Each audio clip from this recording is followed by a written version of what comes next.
Let me start this video off with saying I grew up with the X-Men, particularly the Fox movies. The Fox movies are often looked back on as non-comic accurate and non-very emotional, and I've recently been rewatching them to get ready for Deadpool 3. I agree.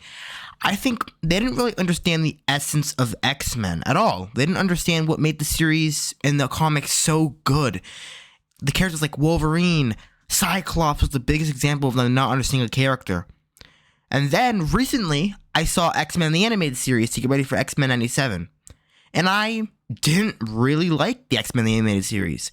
It's dated, the animation's terrible, voice acting is mid. But what I will say about that show is it had the heart and the character development was really, really good.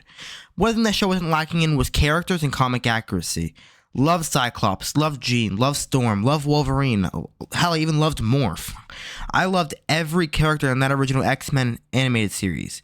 But overall, the show wasn't really a positive experience for me. It took me about 3 weeks to finish the whole thing, and I just wasn't a massive fan of it.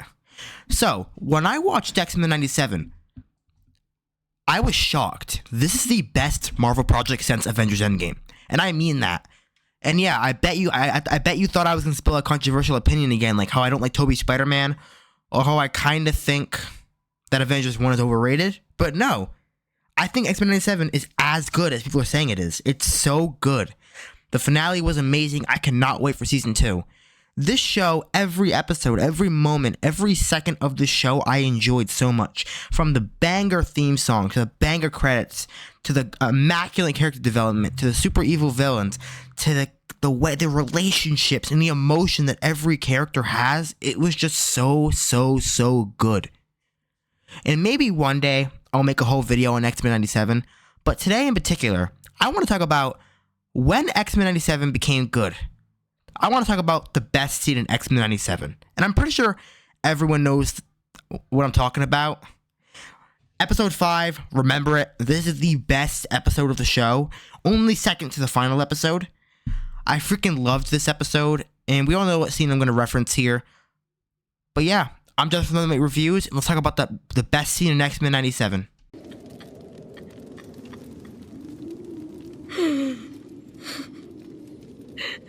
Sugar.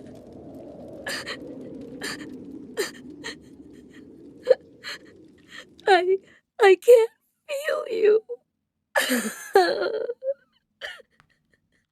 Before we talk about the best scene, I kind of have to give a little bit of context for the episode. So here's how the episode 5, remember it goes. Up into the scene I want to talk about. Very tiny criticisms about the show. I wasn't a massive fan of the love triangle for the first 3 to 4 episodes.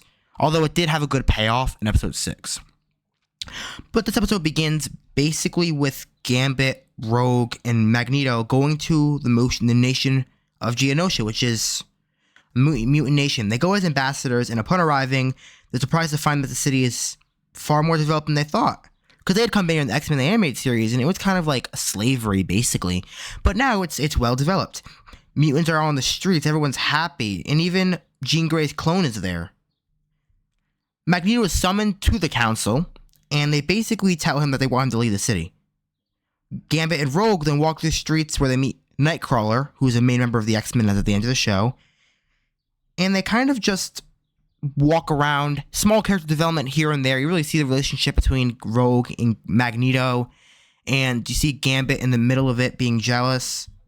Then we get back to Magneto, and he's kind of asked to be the ruler of the country, which makes sense because he's a super big villain who's always advocated for mutant rights. And yeah, then we see Sebastian Shaw and Emma Frost, and they all talk, and Magneto asks Rogue, hey, do you want me to lead this nation? You can be by my side. Rogue is hesitant, and she's kind of like scared about her relationship with Gambit, because she still does have feelings for Gambit. But they didn't really address it. This is important for the last scene, because this makes the last scene very emotional. But when it becomes clear that Rogue can only touch Magneto, she tells Gambit this, and Gambit's kind of depressed about it. And the last conversation they have is Rogue basically telling Gambit that they can't be together, which is incredibly depressing because it just is very depressing. Then the gala happens. Madeline, who's Jean's clone, Magneto, and a bunch of other mutants are there, and Cable comes in and tries to save everybody, and Madeline finds out, oh yeah, that's my son. So then a giant Sentinel head attacks. Basically, this is devastating. It kills thousands, probably almost 1,000 mutants around that, because there were probably a few thousand mutants on Geonosia. So it was crazy. And Gambit, Rogue, and Magneto team up to stop them. Magneto then sacrifices himself to save the mutants, fails, they all die. He's alive for later, but this is probably my second or third favorite scene of this episode. But now we get into the scene, which I like the title, Remember It. This scene's very depressing. It's basically Gambit's death, and yeah, he's coming back in season 2, which kind of lessens the impact of his death, but oh my god, did I bawl my eyes out.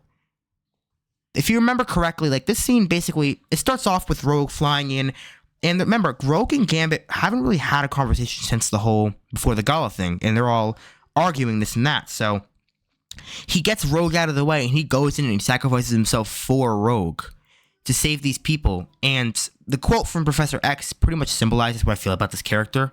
At the end of, I'll play it right now, at the end of the X-Men, the animated series. Gambit, how often must the scoundrel prove himself a hero before he believes it himself?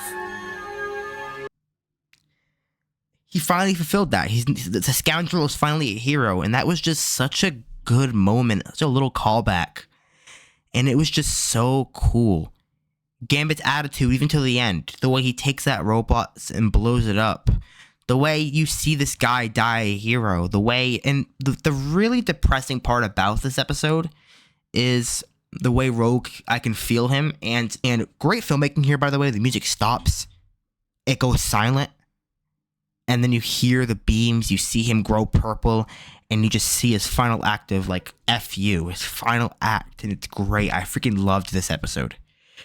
Then you have the subtle details, like that music stopping, like when Rogue's holding Gambit and it says, I can't feel you. When the credits roll, there's a slight sobbing, and the credits are sad. That was amazing. That was really, really, really freaking good. That was just, to me, shows the elegance of the filmmakers here, and they kind of knew exactly what they were doing. I also really loved the details, like she's not thinking of Magneto right now, and that they didn't really have a conversation together in a little bit, so it was kind of depressing. They didn't really resolve their issues. This is just such a good episode. I freaking loved it. You see the depression around you. Gambit protects these people. He's snarky. He lets his overconfidence get the best of him, yet in the end, he still saves everybody. Without hesitation, he jumps in Rogue's way and stops the robot himself. I freaking loved the character development they gave Gambit in this episode. But why is this the best scene in X-Men 97? Why is this a scene where X-Men 97 became good? It's not really because it's the scene itself. It's because of the payoff the scene had.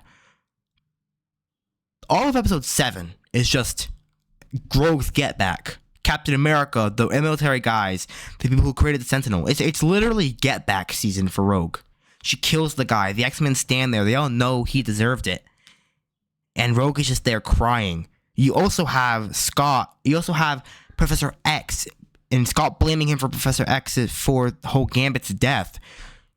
You have Magneto using Gambit as an example when he decides to go against humanity. Which, honestly, I almost agree. Magneto's methods are kind of crazy. But I kind of agreed with him a little bit, which is insane. But yeah, I agreed with Magneto. Not that you should kill everybody. But that something needed to be done. As the name of the episode is, toleration is extinction. That was such a freaking good thing. And then you have the quote at the end, his name was Gambit, remember it? Which was freaking amazing. Such a good payback. Me and my little brother literally screamed when we saw that. We cheered. This show is just so freaking good. Like, it's so good that you don't even need to watch X-Men the animated series. Honestly, I don't recommend it. If you haven't seen X-Men 97, which if you haven't, why the hell are you watching this video? Go and watch the show. It's just spoiled one of the best moments for you. Like, you don't need to watch X-Men the animated series. Watch a 10-minute recap, a 5-minute recap, and be on your way. Even I didn't watch the entire show. I kind of skipped around to important episodes using a guide. Just the reason that, to answer the question, the reason Gambit's death was so impactful, and the reason that scene was when X-Men 97 became good, not because of the death itself, but because of just the payoff from the original show, and the stakes were raised, and it really showed how no character is untouchable. No man, even as great as Gambit, you can be touched, you can be beat, and his sacrifice turned him into a hero. But yeah, I'm just from the Light Reviews. I am sorry for the shorter video, and more importantly, I'm sorry for not having a video out for the last month. I've just been way too busy with schooling, finals, exams, stuff like that. YouTube's a side gig. I have been streaming pretty regularly. I'm streaming Tears right now, so check that out. I'm also working on a Fox X-Men video. I'm watching every movie and talking about every one of them. That's gonna be really fun to release. Let's go up at the bell. And yeah, stay electric.